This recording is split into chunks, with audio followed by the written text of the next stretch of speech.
The headgear, the crowning glory of women's cultural fashion all over the world. Each of them unique in their own way. Likewise in Sarawak, we are blessed with a diverse range of traditional female headgears, majestically representing the various ethnic communities of the land. Together with anthropologist Dr. Wei Lin J. Hom, our mission in this series is to hunt for the most iconic female headgears in Sarawak and share our findings with all of you. So join us in our cultural exploration exclusively in headgear hunting.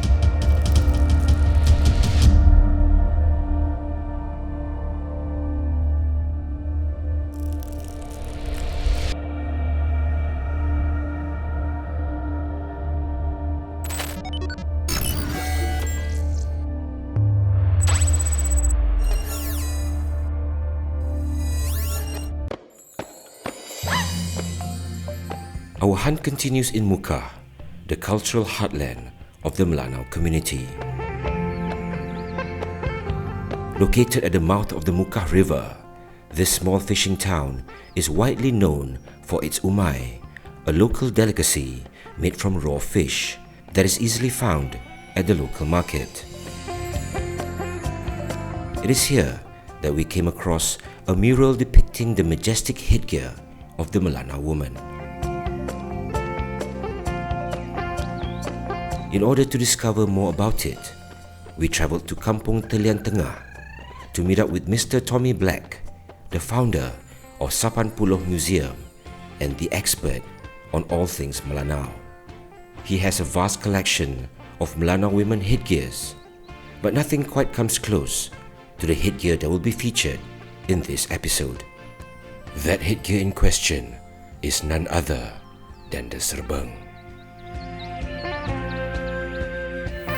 Sebenarnya serbang ni adalah dia wujud sekitar abad ke-17 dan kalau kita tengok dalam sejarah Melanau yang sebenarnya di kurun yang ke-13 kita bersama dengan kerajaan Brunei kita adalah di bawah jajahan kerajaan Majapahit. Maka mungkin juga serbang ni telah wujud awal sebelum tu abad ke-17. Cuma dia untuk golongan tertentu sahaja. Bila masuk abad yang ke-17 dan seterusnya serbang ni lebih dikenali. Okey. Sebenarnya serbang ni setiap motif ni set ni tadi mereka tempahan tu tadi kita mengikut dalam tu ada elemen ataupun budaya-budaya Melanau yang kita letak dalam tu, moyang-moyang kita letak supaya ada penceritaan, supaya tujuan yang paling penting dekat sini adalah untuk membawa kebahagiaan. Kita bercerita tentang duyung emas ni, kita panggil nyunyah. Suatu ketika dulu para nelayan Melanau telah tidak dapat menangkap, tidak mendapat tangkapan beberapa hari, maka tiba-tiba suatu hari mereka terjumpa di lautan yang luas seekor ikan duyung dan ikan duyung tersebut dia seakan keemasan.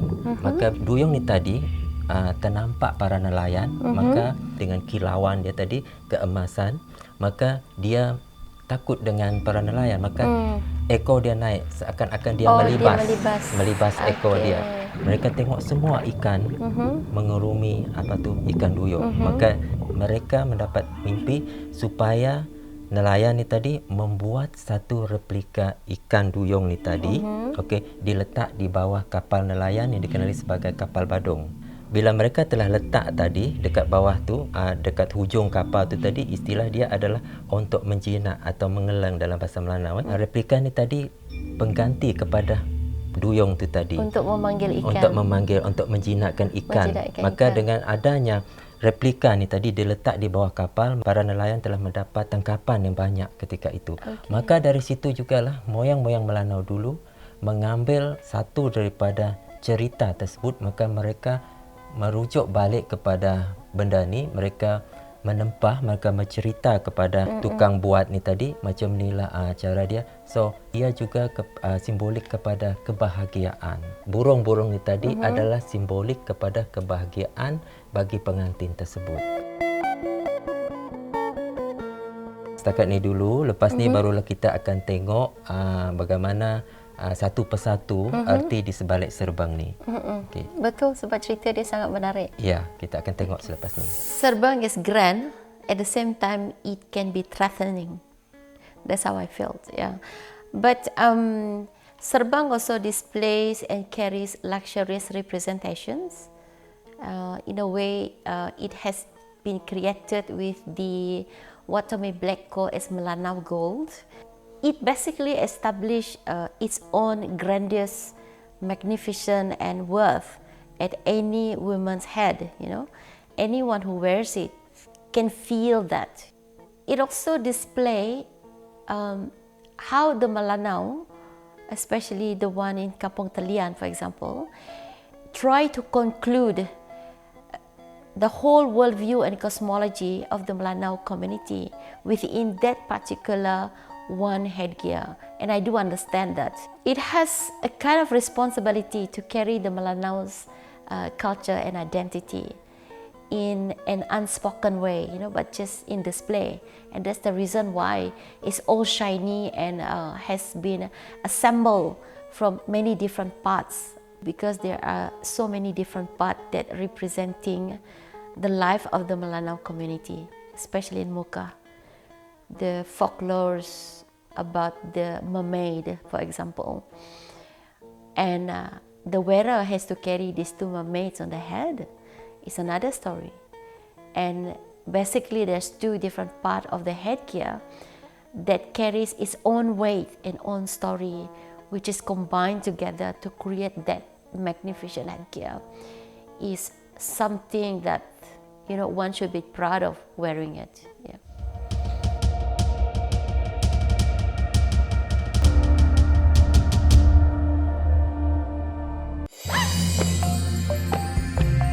Before the break, we discovered a little bit about the origin and folklore behind the making of serbang. Unlike any other headgear that we have featured before this, serbang is made up of many different components, each with its own unique role in the whole headgear ensemble. Ini kita panggil serbang tadi. Okey, maka motif-motif serbang tadi seperti yang saya dah ceritakan tadi, dia adalah rentetan kebahagiaan, kehidupan. Yang ini kita panggil sebagai rawai-rawai juga, sama juga maknanya rantaian kehidupan dan kebahagiaan, semuanya adalah untuk kebahagiaan. Okay. Maka untuk memasang serbang ni tadi, selepas kita sanggul, okey, sanggul melintang ni tadi atas ni, okey, atas kepala ni, maka yang ini kita akan masuk dulu. Ini tadi yang saya cakap tadi mahkota, mahkota. Maka okey, kita tengok macam ni. Ini kita bayangkan atas kepala dia.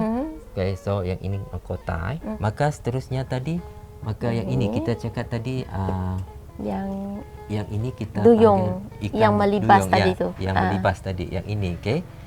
Yang ini kita panggil nyunyah dalam bahasa Melanaunya, iaitu kisah yang nyunyah. Okey, nyunyah tu adalah duyung, duyung emas.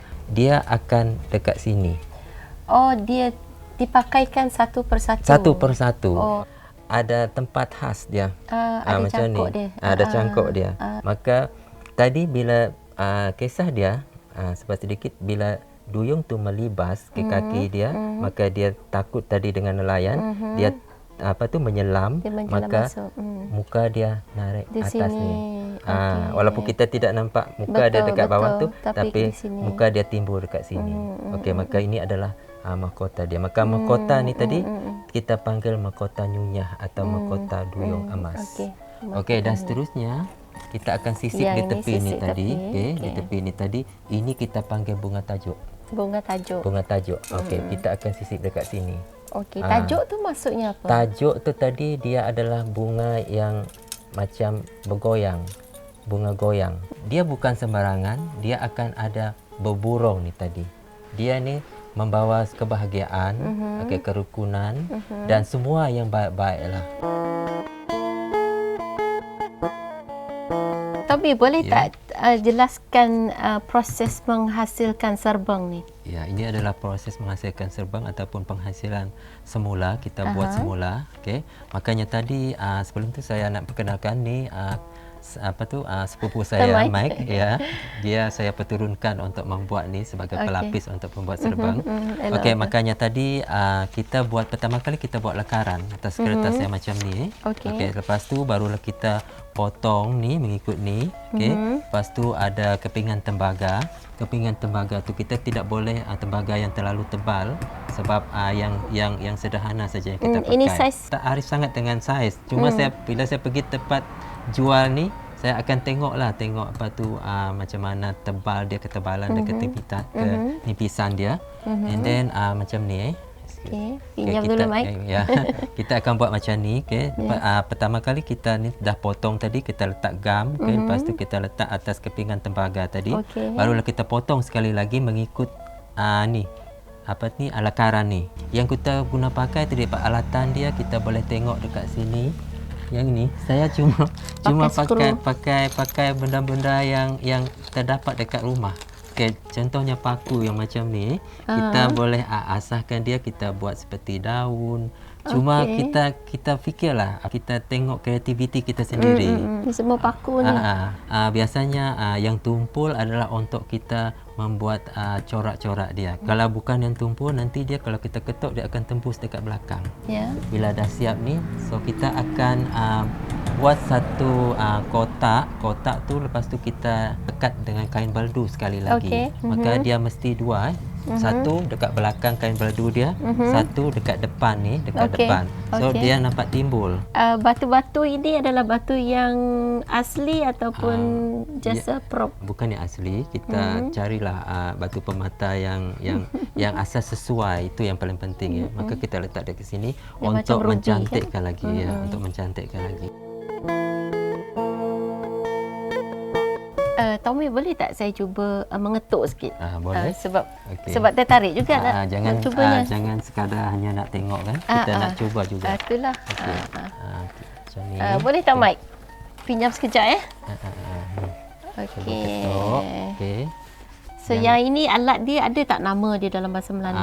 Tak, ini cuma paku. Kita pakai paku. Okey.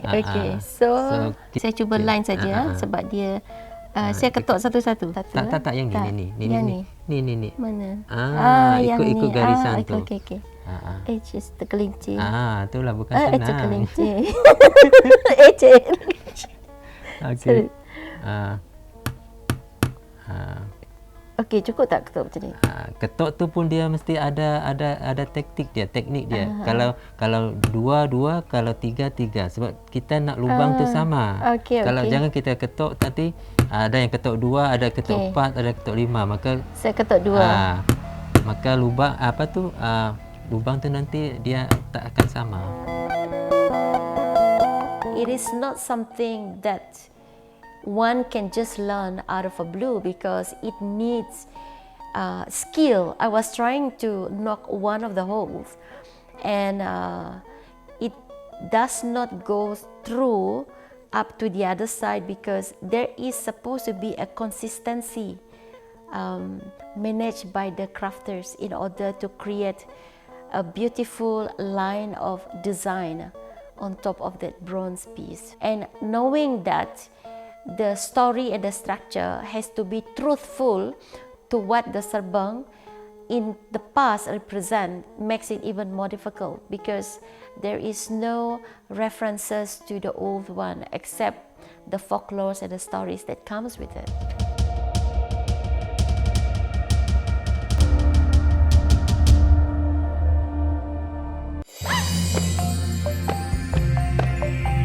Before the break, we learned about the process of making the serbang and the other components that complements the headgear.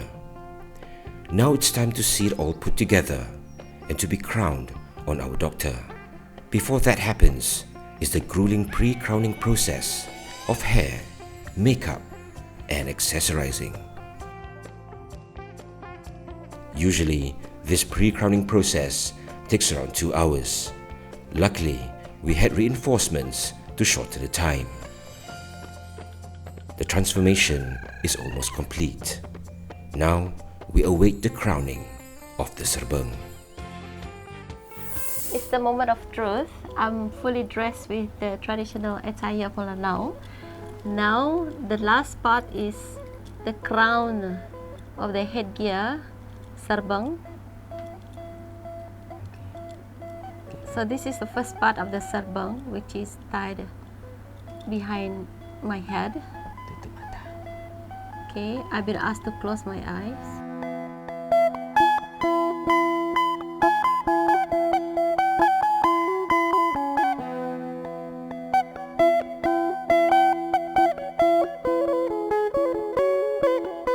Tommy, boleh bagi tahu tak apa yang dipasang kat kepala Okey, saya? pertama kali kita pakaikan serbang dulu. Okey, ini adalah serbang dia tadi. Okey, maka itulah saya suruh tutup mata supaya kita akan bila kita lepas tu untuk kita ketatkan tali dekat belakang tu. Okay, dan seterusnya kita pasang yang ni. Okey, kita pasang mahkota. Ini mahkota.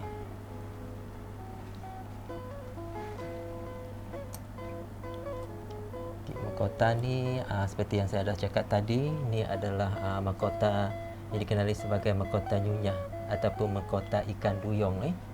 Dan seterusnya kita letak ni nyunyah ataupun duyung emas. Ya, duyung emas ni kita letak macam ni. Lepas tu kita letak yang ni, kita letak ni sulut sedir dia. Okey, satulah saya cakap tadi, kadang-kadang mak andam atau pak andam tu dia ada pemanis dia sendiri. Saya ulang lagi pantun dia. Sisiaku sisia jeladan, sisia dipanasi matahari, raut wajahku ibarat rembulan, siapa yang memandang gila berahi. Makanya ini ada tujuan dia. Ini bukan adat, tetapi itu adalah salah satu dia pemanis wajah pengantin. So kita klip. Ini klip. Ini adalah yang last, kita panggil bunga tajuk berburung. Yang mana kita letak dekat sini. Okey, dekat sini. Dia juga membawa makna kepada burung ni. Burung ni, ini adalah burung yang membawa kebahagiaan dalam rumah tangga. Maka itu adalah arti di sebalik bunga tajuk berburung ni tadi.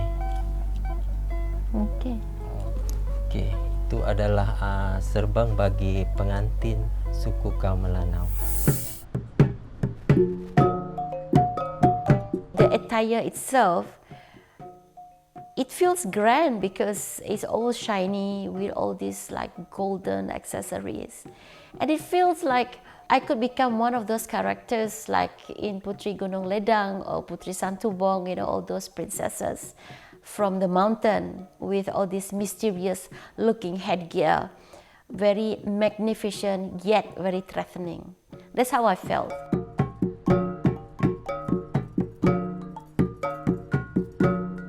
To conclude our hunt, we were brought to Mukah Beach to witness a traditional Melanau dance being performed against the backdrop of the panoramic South China Sea.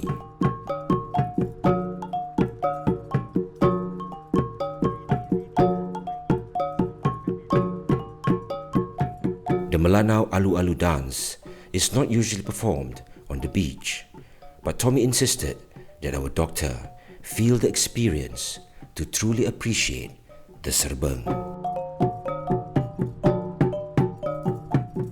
At the beach, when I was wearing the full attire with the headgear, although it was very heavy and it was quite hard to walk in that costume, I do feel great though when I see the dancers were performing gracefully the dance with the haunting sound.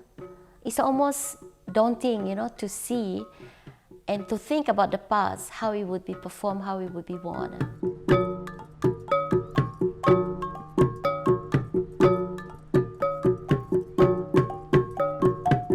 I suddenly feel that, you know, there's a kind of a very strong connection with the sea, the headgear itself, as we know that there are two mermaids on top of the headgear, and it feels like there is certain kind of collaborations between the Melanau community with whatever energy there is exists in the sea to create this very harmony, peaceful life at the end. You know, as what Tommy Black was saying, it's all well wished for wealth and happiness.